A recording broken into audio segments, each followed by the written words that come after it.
Hello, नमस्कार दोस्तों। तो कैसे हैं आप सब? उम्मीद करता हूँ आप सब बढ़िया होंगे और बढ़िया तरीके से आपकी पढ़ाई चल रही होगी। तो जैसा कि आपको पता है, अभी कुछ ही समय में एसएससी एमटीएस के भी एग्ज़ाम शुरू हो जाएंगे।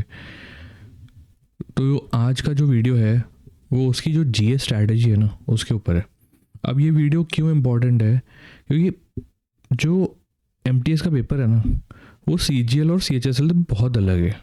ठीक है, अगर आप सोच रहे हैं कि जो आपने स्ट्रेटजी सीजीएल और सीएचएसएल के जीएस के लिए फॉलो करी थी ना, वही यहाँ पे यूज़ हो जाएगी, तो आप बहुत बड़ी गलती कर रहे हैं, है ना। ऐसा मैं क्यों कह रहा हूँ वो आगे मैं इस वीडियो में आपको समझाने वाला हूँ। तो आइए शुरू करते हैं। सबसे पहले जो टीयर 1 है एमटीएस का, उसमें 2 सेशन होते हैं, है ना। पहला होता है मैथमेटिकल एबिलिटी, मैथ्स। ठीक है, 20 क्वेश्चन आते हैं, 60 मार्क्स का पेपर होता है। अगला होता है रीजनिंग का। ठीक है, सेम 20 क्वेश्चन, 60 मार्क्स। अगला जो सेशन आता है ना, वो है जनरल अवेयरनेस।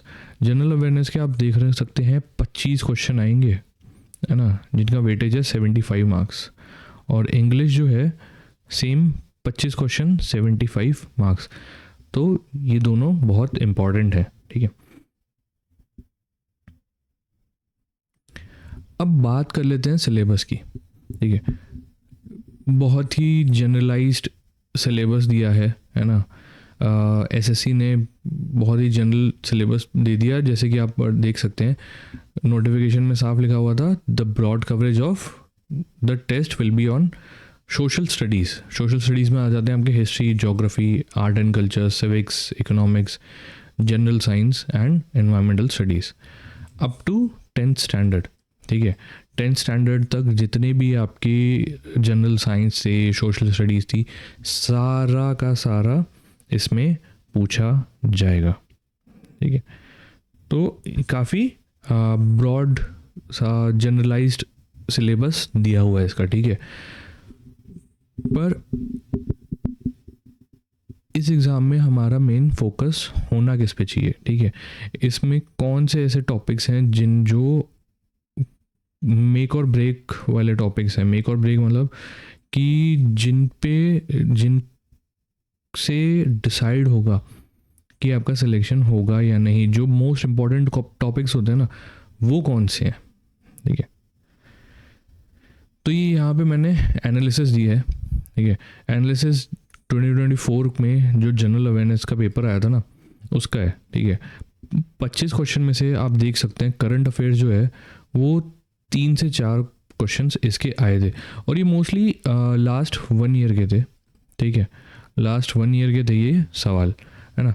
हिस्ट्री से, जैसा कि हर पेपर में होता है, 3 से 4 सवाल पूछे गए थे। मेन जो इसमें सवाल आए थे वो मॉडर्न हिस्ट्री से आए थे। ठीक है, मॉडर्न सबसे इम्पोर्टेंट था और एंशिएंट सबसे लीस्ट इम्पोर्टेंट था। ठीक है, ज्योग्राफी, इंडियन ज्योग्राफी, है ना, उस पे सवाल पूछे गए थे। अब ठीक है, इंडियन ज्योग्राफी में बेसिक से सवाल होते हैं, ज़्यादा मुश्किल सवाल नहीं पूछे जाएंगे, है ना। इकोनॉमिक्स 1 से 2 सवाल जो हर पेपर में होते हैं। अगला है पॉलिटी। ठीक है, पॉलिटी एक ऐसा टॉपिक है ना, जिसमें से आप कह सकते हैं काफ़ी प्रिडिक्टेबल है। ठीक है, प्रिडिक्टेबल के सेंस में है कि यहाँ से आपको पता है कि आर्टिकल्स पूछे जाएंगे, या जो अमेंडमेंट्स होते हैं वो पूछे जाएंगे, या जो कमिटीज़ होती है ना, ठीक है, वो पूछी जाएगी। 4 में से आप अगर 4 से 5 क्वेश्चन भी आ रहे हैं ना इसके, तो आप मान लीजिए 3 क्वेश्चन तो इन्हीं 3 टॉपिक्स में से होने वाले हैं। ठीक है, तो इनसे बाहर शायद ही कभी ऐसा होगा कि कुछ पूछा जाए। ठीक है, अगला है साइंस। साइंस में फिज़िक्स, केमिस्ट्री और बायो। ठीक है, इन 3 जो टॉपिक्स हैं, इनमें से सवाल पूछे गए थे। 4 से 5 सवाल यहाँ से आए थे। ठीक है, अब बायो में से जैसे कि हो गया विटामिन्स और ह्यूमन डेफिशिएंसी जो होती हैं वो हो गई, है ना। और जो यूनिट्स होते हैं आपके, ठीक है, यूनिट्स होते हैं, है ना, फिज़िक्स में, जैसे कि आपको पता है अलग अलग चीज़ के यूनिट्स होते हैं उस पे सवाल पूछा जाता है ना। तो काफ़ी बेसिक सवाल थे, ठीक है। मेन जो वेटेज है वो था स्टैटिक जीके का। स्टैटिक जीके से आप देख सकते हैं 6 से 7 सवाल पूछे गए थे, है ना। तो सबसे ज़्यादा जो इम्पोर्टेंट है ना वो हो जाता है आपका स्टैटिक जीके। अब मैंने जैसा कि स्टार्टिंग में कहा था कि इसकी जो तैयारी है वो आपके CHSL और CGL के GS तैयारी से बहुत अलग है। ऐसा मैंने क्यों कहा था, क्योंकि ये जो आप टॉपिक्स देख रहे हैं ना, इन टॉपिक्स में से जो सवाल आए थे मैक्सिमम 90% सवाल जो थे वो फैक्चुअल थे, है ना। उसमें आपको इन डेप्थ नॉलेज की ज़रूरत नहीं थी।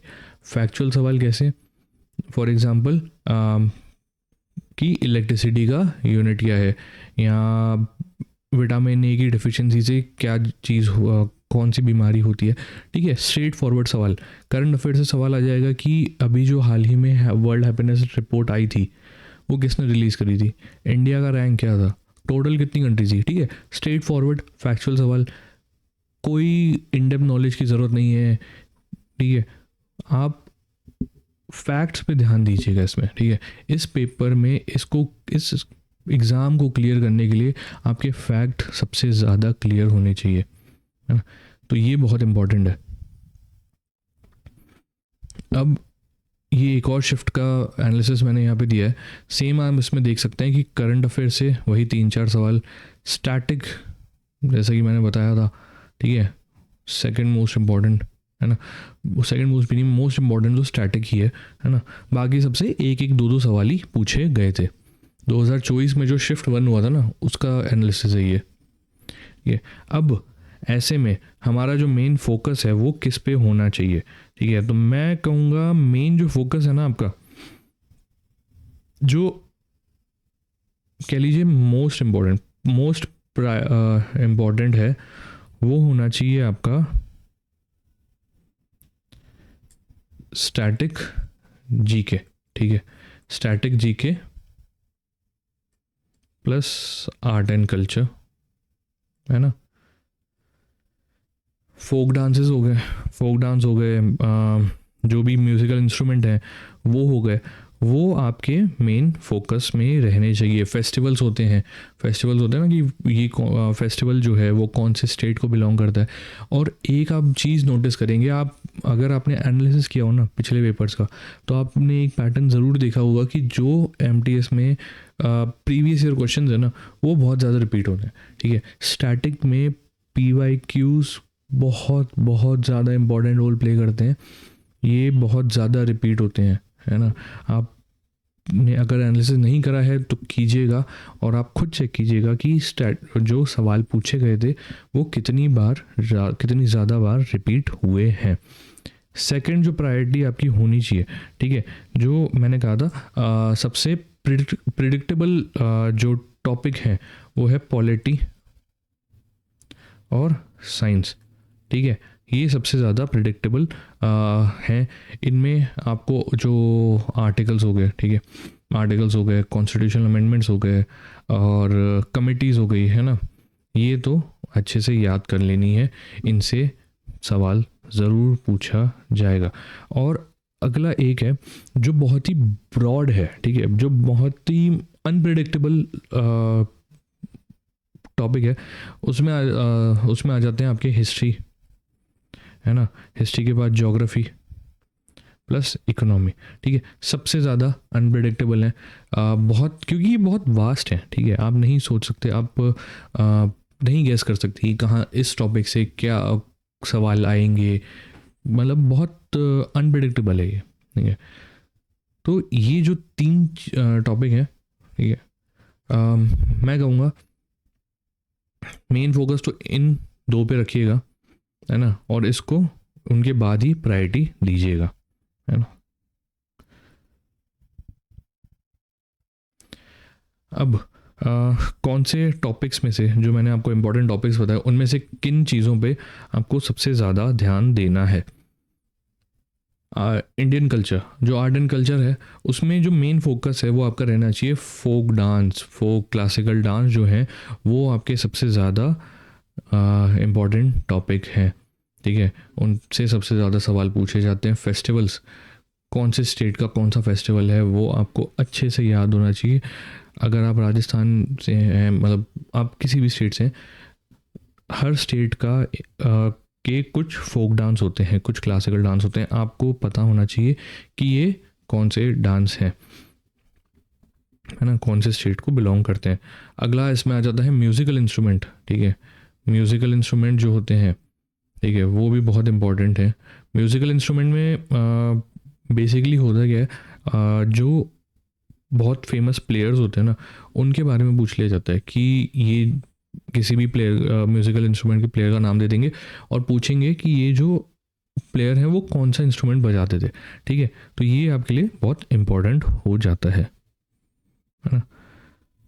उसके बाद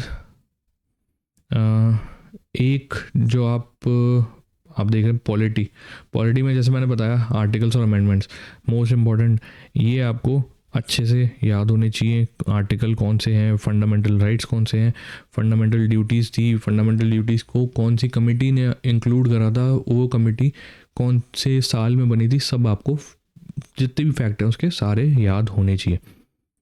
अब आ जाते हैं स्पोर्ट्स। ठीक है, स्पोर्ट्स में जो मेन फोकस रहता है, ठीक है, स्पोर्ट्स में आप देखेंगे ना, अधिकतर सवाल जो होते हैं वो क्रिकेट से रिलेटेड होते हैं। ठीक है, मेन फोकस जो होता है वो क्रिकेट के अराउंड ही मेन सवाल पूछे जाते हैं।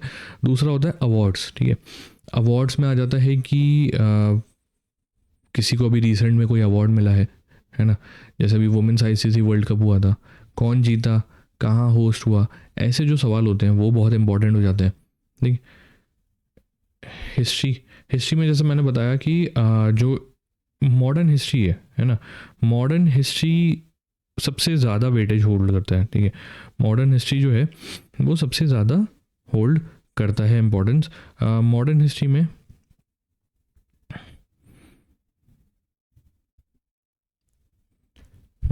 में जितने भी इंडिपेंडेंस मूवमेंट में किसने दिया अपना योगदान, फ्रीडम फाइटर्स जो थे, ठीक है, वो आपके सबसे ज़्यादा ज़रूरी होनी चाहिए। मिडिवल की बात करें तो मिडिवल में जो डायनेस्टीज़ थी, ठीक है, डायनेस्टीज़ थी, उसके फाउंडर कौन थे, उसके लास्ट राजा कौन थे, और इसके अलावा बैटल्स जो हुए थे, ठीक है, battle of Plassey, battle of Buxar, जो भी बैटल्स हुए थे वो आपको पता होने चाहिए कि कब कौन सा बैटल लड़ा गया था और किसके बीच में लड़ा गया था। एशियन हिस्ट्री इतनी इम्पोर्टेंट नहीं है, उसको अगर आप इग्नोर करना चाहें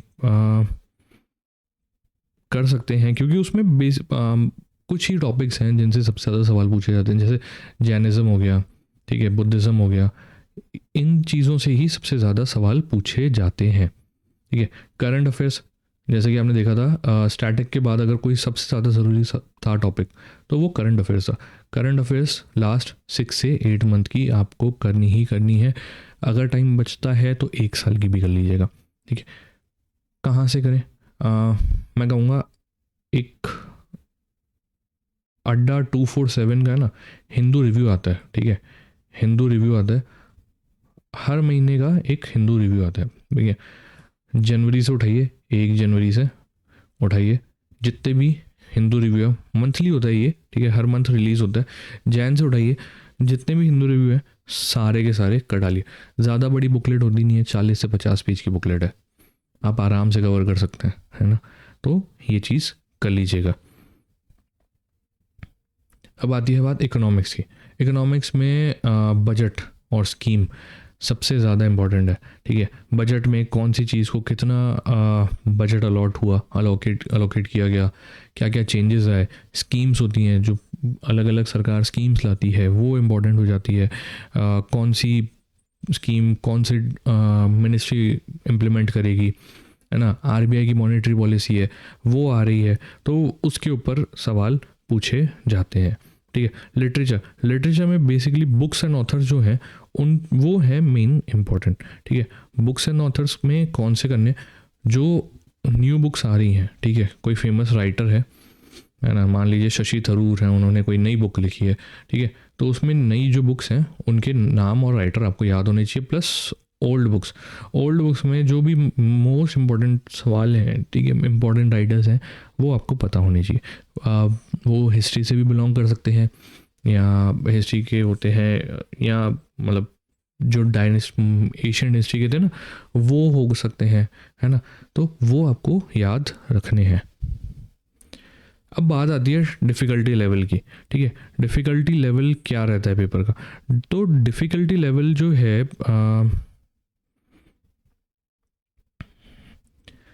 मैं कहूँगा इजी जो होते हैं, ठीक है, 40% क्वेश्चन जो है ना आपके, वो इजी रहने वाले हैं, है ना।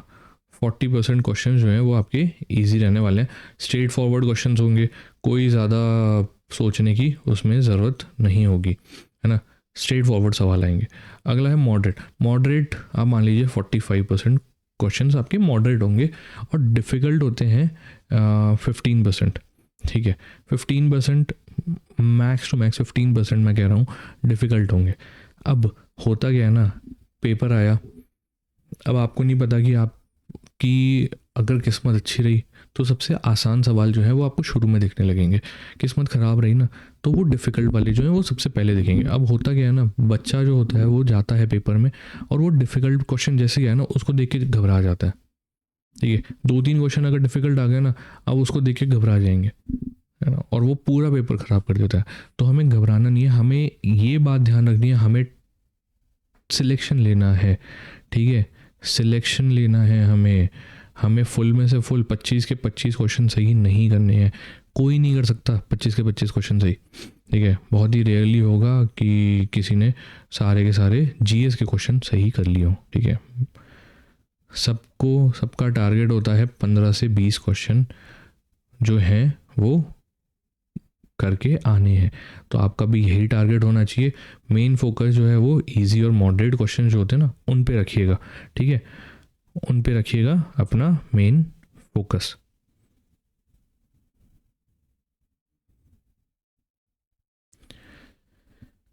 अब कैसे कवर करें, है ना। तो आगे का जो स्ट्रैटेजी है ना, लास्ट मान लीजिए महीना है, क्योंकि मोस्ट प्रोबेबली आपका जो पेपर है वो जनवरी में होने वाला है ना।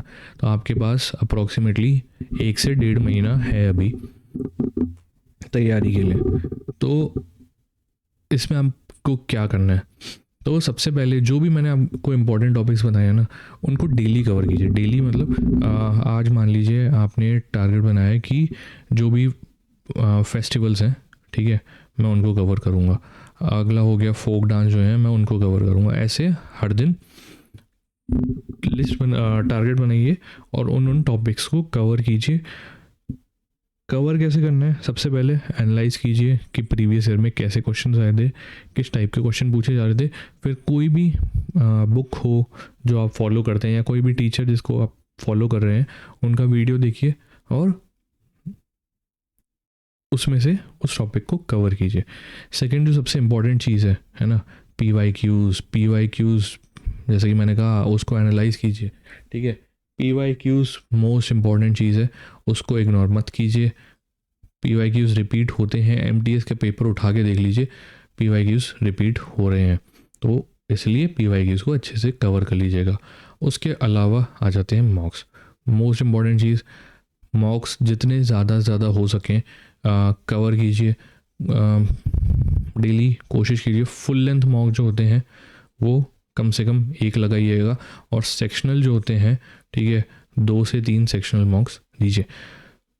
मॉक्स देने के साथ साथ उनका मॉक दे दिया, ठीक है, फुल लेंथ मॉक दिया एक, उसके वो तो जैसे ही ख़त्म होता है ना, उसके बाद 1 से 2 घंटा दीजिए उसका एनालिसिस करने के लिए, ठीक है। उसको एनालाइज कीजिए कि क्या चीज़ मैंने गलती करी, कहाँ मैं फंबल कर गया, क्या मैं और इम्प्रूव कर सकता था, क्या स्कोप था उसमें इम्प्रूवमेंट का, वो सब कवर कीजिए, ठीक है। सेक्शनल होते हैं, सेक्शनल में फ़ायदा ये हो जाता है कि आपको स्पीड बढ़ाने का बहुत अच्छा उपाय है सेक्शनल टेस्ट, ठीक है। जो भी आपने टॉपिक कवर किया है, मान लीजिए फेस्टिवल करे, कहीं से भी ले लीजिए एक फेस्टिवल क्विज आते हैं ना, जो जैसे अड्डा 247 हो गया, या बाकी जो ऐप्स हैं उन पे क्विज आते हैं, टॉपिक वाइज क्विज होते हैं। फेस्टिवल पे जितने भी क्विज मिले वो कवर कर लीजिए, फोक डांस पे जितने भी क्विज मिले वो कवर कर लीजिए, ठीक है। तो ऐसे टॉपिक वाइज भी उनको आप कवर करिएगा। प्रैक्टिस हो जाती है, बहुत फ़ायदेमंद होता है। अब आप में से कई लोग होंगे जो सोचेंगे भाई मेरा तो सिलेबस ही कवर नहीं हुआ, मैं मॉक क्यों दूँ? भाई मॉक दो, मॉक दो। मॉक मैं बताता हूँ क्यों इंपॉर्टेंट होता है। ठीक है, आप में से कई सोचेंगे मेरा पूरा सिलेबस होगा ना फिर मैं मॉक दूंगा। भाई सिलेबस कभी किसी का ख़त्म ही नहीं होता। आप लास्ट दिन भी आप सोच रहे होगे अरे ये टॉपिक मैं और कर लेता, अरे ये टॉपिक मैंने छोड़ दिया। हर किसी के साथ होता है, ठीक है, मेरे साथ हुआ था, सब लोगों के साथ होता है। कोई नहीं होता जो बोल सके मेरा 100% सिलेबस कवर्ड है ना। तो मॉक्स दीजिए, भले आपकी 50% तैयारी है, 40% तैयारी है, 10% तैयारी है, मॉक दीजिए। मॉक सबसे ज़्यादा ज़रूरी है। एक इन्वायरमेंट में ढाल देते हैं आपको। वो जो एक आप अगर डायरेक्ट जाओगे ना एग्ज़ाम सेंटर में, बैठोगे कि मेरे को वो मैं आराम से 1 घंटा पेपर दे के आ जाऊँगा, कोई दिक्कत नहीं आएगी मेरे को, भाई नहीं होता। जो टाइम प्रेशर है ना उसको हैंडल करना सिखाता है मॉक। वो जो प्रेशर वाली सिचुएशन आती है ना कि हाँ 25 मिनट है, 25 मिनट है, सेक्शन ख़त्म होने वाला है, मेरे को करना है 20 मिनट में 25 क्वेश्चन करने, वो जो टेंशन होती है ना, वो जो प्रेशर आता है, वो हैंडल करना सिखाता है मॉक। इसलिए मॉक बहुत ज़रूरी है, उनको इग्नोर मत कीजिए, है ना। तो यही थी मेन इम्पॉर्टेंट चीज़ें जिनके बारे में मैं बात करना चाहता था। इसके साथ एक और चीज़, हम जल्द ही जो MTS का जो एग्ज़ाम आने वाला है ना, उसके मॉक टेस्ट लाने वाले हैं। ठीक है, मॉक टेस्ट मतलब मॉडल पेपर जो होते हैं ना, जो मोस्ट इम्पॉर्टेंट सवाल हैं उनको एग्ज़ाम पेपर के पैटर्न में सेट करके हम लाने वाले हैं। तो जल्द ही ये सीरीज़ जो है वो चालू होने वाली है, तो चैनल को सब्सक्राइब कर लीजिएगा, ठीक है। और ज़्यादा से ज़्यादा वीडियो को शेयर कीजिए अपने दोस्तों के साथ। और कोई भी डाउट हो एग्ज़ाम से रिलेटेड कमेंट सेक्शन में ज़रूर बताइएगा। तब तक के लिए मिलते हैं अगली क्लास में। Bye bye.